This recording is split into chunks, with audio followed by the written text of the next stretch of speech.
大家好，欢迎来到我们的频道。在今天的视频中，我们将会探讨一个每个人都可能遇到的皮肤问题——黑头。黑头可能会引起粉刺、油脂分泌过多和肌肤炎症，因此保持肌肤清洁非常重要。在本视频中，我们将会介绍两种不同的去黑头方式：黑头清洁液和黑头导出器。我们将会比较这两种方式的优缺点，并帮助你找到最佳的去黑头方法。我们也将分享一些有效的护肤技巧，以保持健康美丽的肌肤。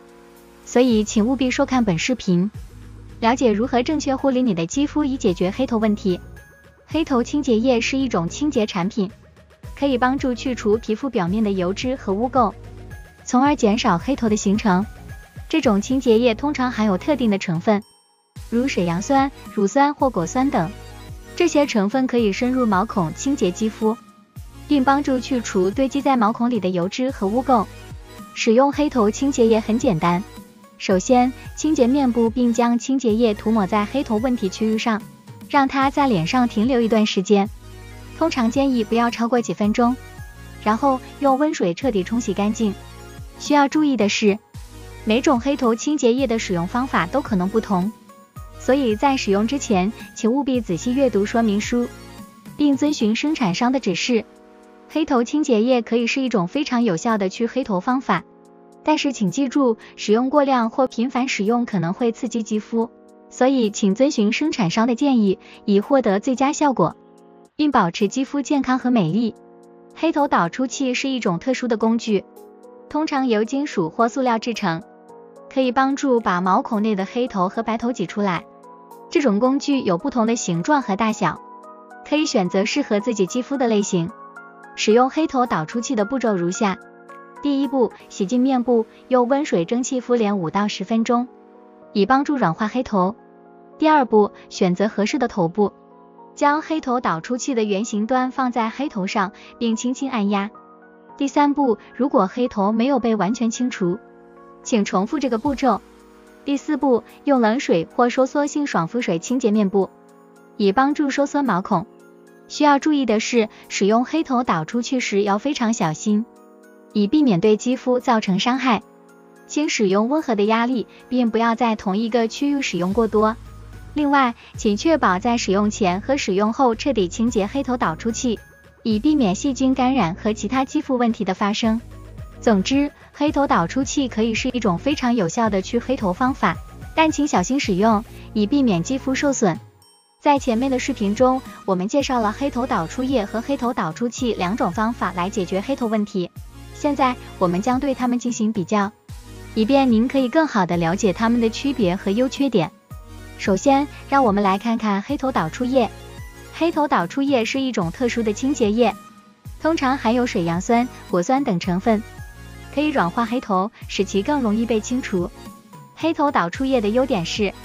它可以比较温和地去除黑头和白头，并且可以帮助改善肌肤质地。缺点是需要一定的时间来等待黑头导出液发挥作用，并且需要一些按摩来帮助软化黑头。接下来我们来看看黑头导出器。黑头导出器是一种特殊的工具，通常由金属或塑料制成，可以帮助把毛孔内的黑头和白头挤出来。黑头导出器的优点是，它可以比较快速地去除黑头和白头，并且可以选择合适的头部来适应自己肌肤的需要。缺点是，使用黑头导出器需要一定的技巧，过度使用可能会导致肌肤受损。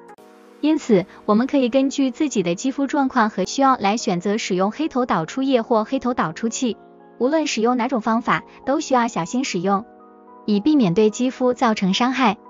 以上就是黑头导出液和黑头导出器的比较，希望能够帮助您选择最适合自己的黑头清洁方法。现在我们将为您介绍正确清除黑头的技巧，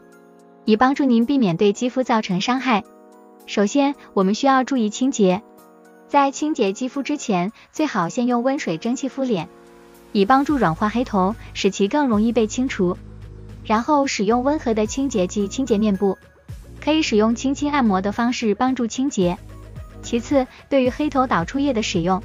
我们需要注意使用的时间和频率。过度使用黑头导出液可能会对肌肤造成刺激，建议每周只使用1到2次，